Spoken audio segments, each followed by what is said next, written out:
I heard somebody say that a man cheat because they get bored. I heard somebody else say a man cheat because they get curious. And somebody else said that a man cheats because they're not getting enough at home. Their woman is not putting out at home. Their wife is not putting out at home. But let me actually tell you the reason why men cheat. It's not because you're bored, not because you happen to be curious, because we all get curious, we all get bored. You cheat because you want to. You cheat because you lack self-control. You cheat because you are selfish. You cheat because you lack integrity. You cheat because you have commitment issues. You cheat because you don't want to communicate how you really feel. You cheat because you're a coward. That's why you cheat. You think you're better. And primarily, you cheat because you are prideful. When people who are prideful come into the room, they only care about how they look, what they think, and how they feel. So a man who cheats is a man who places himself above everyone else. You don't think about your partner. Now you may say, but Leland, what about if they have cheated on me? That doesn't give you room to cheat. You don't do unto others, right, what they've done to you, especially when it's bad. But Leland,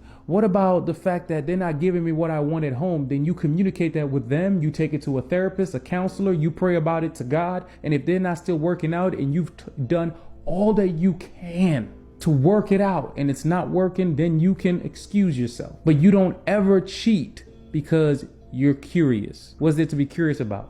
Or you're bored. And men who cheat are not men. I understand sometimes there's nuance, and sometimes people they're not looking to cheat. They don't wake up and say, I can't wait to cheat today. They happen to fall into the temptation. But let me be honest with you. In the moment of weakness, God makes a way of escape every single time. You choose to do it. You can't blame it on her. You can't blame it on your wife not putting out enough for you, or because you're bored. You got to blame it on you. Take accountability. You called her up, you texted her on the phone, you made the appointment, you took down your pants, you kissed her on the lips, and you decided to do the do because you wanted to. That's it. Take responsibility and accountability for that.